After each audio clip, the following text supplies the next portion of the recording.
And with that out of the way, we can go right ahead and talk about all these playoff games. So every single home team in the first game of the playoffs, they were able to take game one and still and successfully defend home court. We'll still have to see how well they defend home court in the next games that come up.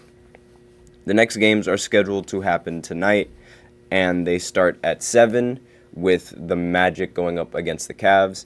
The at 7:30 with the Knicks taking on the Sixers again, and then at 10 o'clock with the Lakers going up against the Nuggets.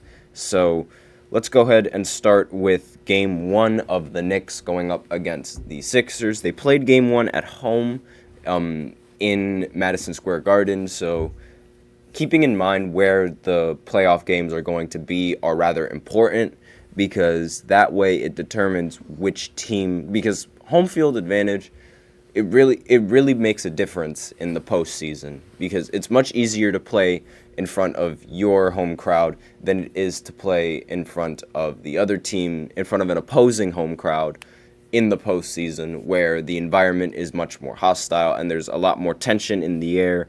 The Knicks, they were able to, of all the teams in the postseason, the Knicks are by far the ones with the most pressure.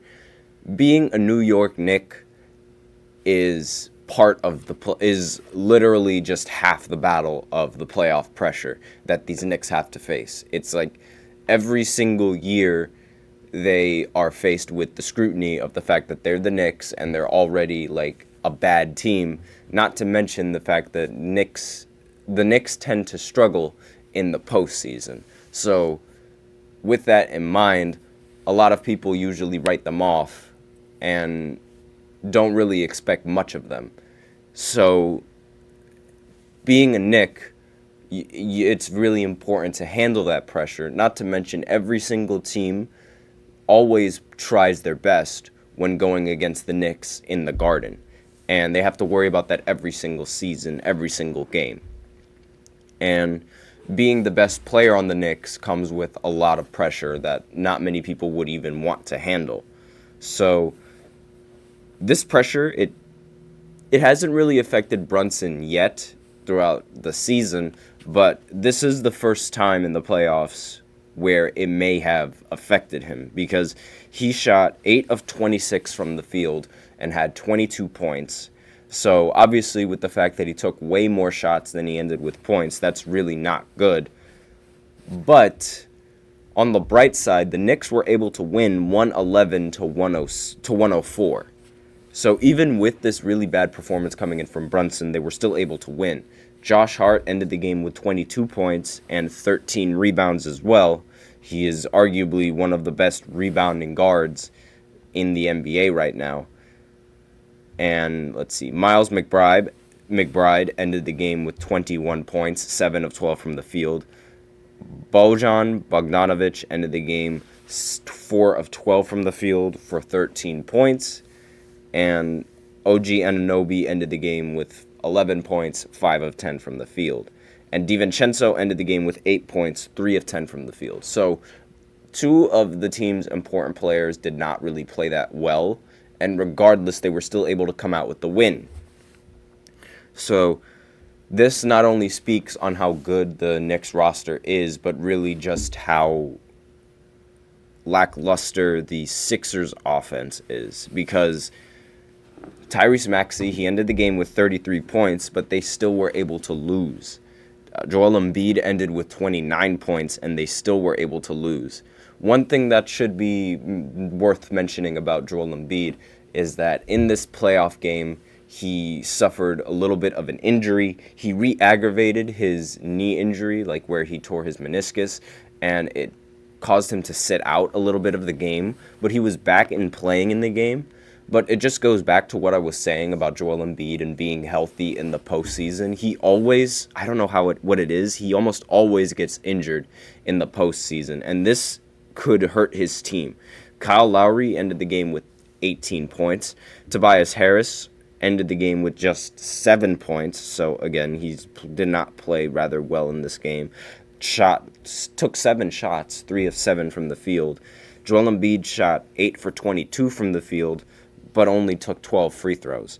So he made up a lot of his points at the line, and obviously, like, if you take away the free throws that he took, he would only amount to 18 points. So they also got lucky with the amount of free throws that they gave Joel Embiid. Maybe if the Sixers play at home, they'll have much more of an advantage with the referees potentially being on their side a little bit more.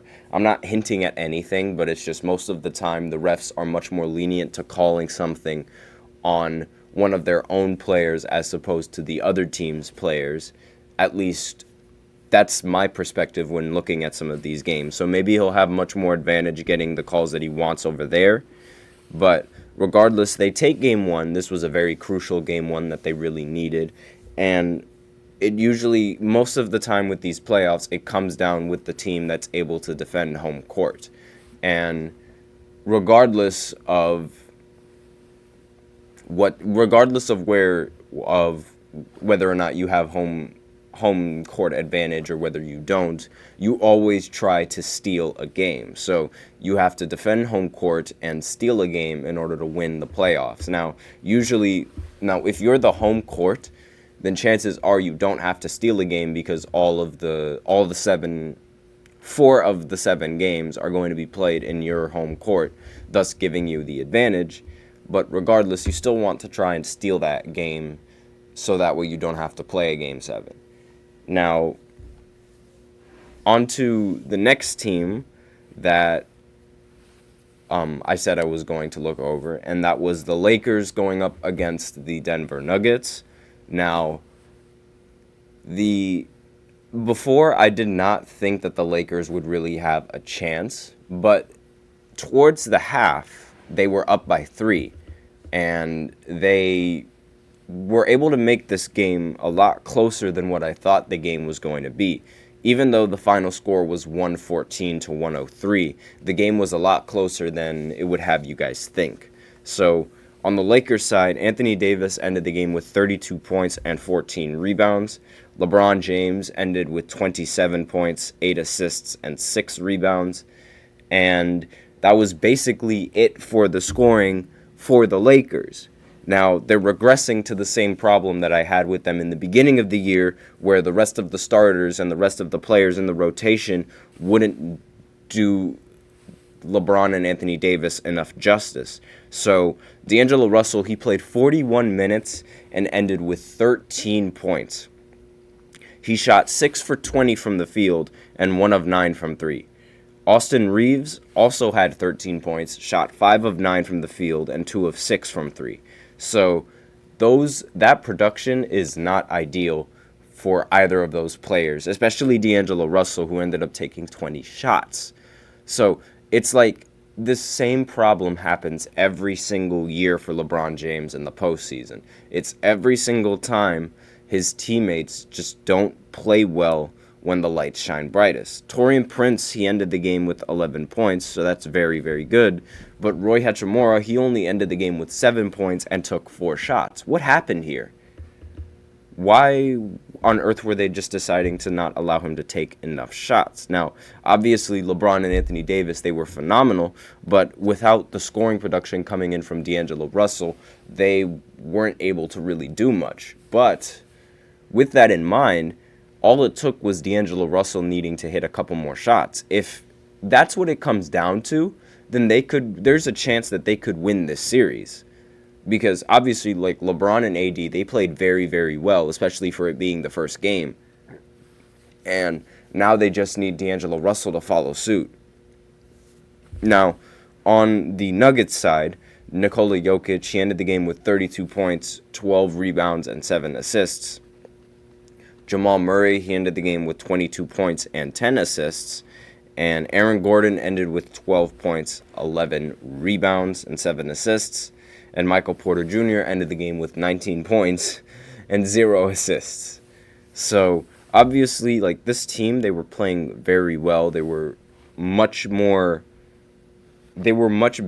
like, in terms of the starting lineup, they played much better as a team. They had a lot more players score a lot more points, as opposed to the Lakers. And not to mention the rest of the box scores for this team compared to the Lakers.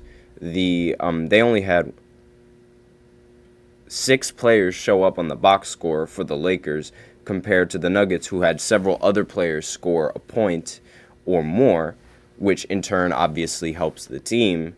And it's really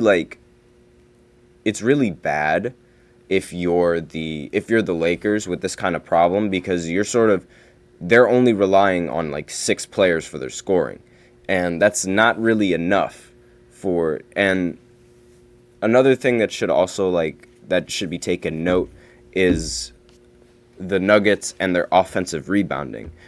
They ended the game with 15 offensive rebounds compared to the Lakers, who ended with 6.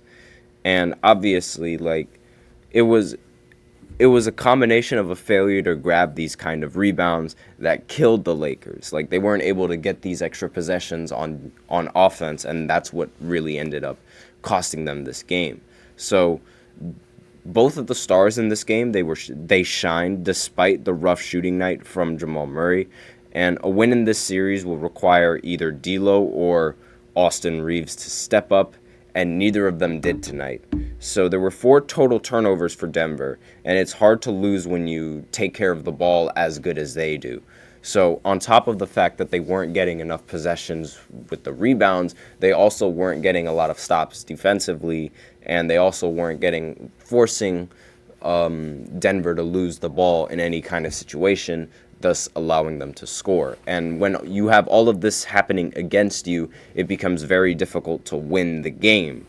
And now for the Knicks side, and like for that Knicks game that I was previously talking about, it was just like in the regular season, but the difference between Embiid on versus Embiid off couldn't be more than a night and day scenario for this team. So Miles McBride and Josh Hart, they were New York saviors offensively for this game.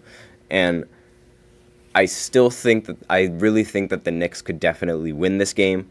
And the team stat that, again, with the rebounds for the Sixers, they only had 9, but the Knicks ended with 23. So when you have a team that's able to get as many rebounds as they do, it becomes very difficult to win because they're getting a lot more possessions than you, which in turn results in them getting a lot more points. So that's basically like all the takeaways I have from this game. So we're going to go into the second segment where I look at 2 more playoff games, particularly the Mavericks going up against the Clippers in Game 1, as well as, let me just go ahead and look at what's next on the list, as well as the Timberwolves playing against the Phoenix Suns, Kevin Durant going up against Anthony Edwards. So I will be right back after this short break.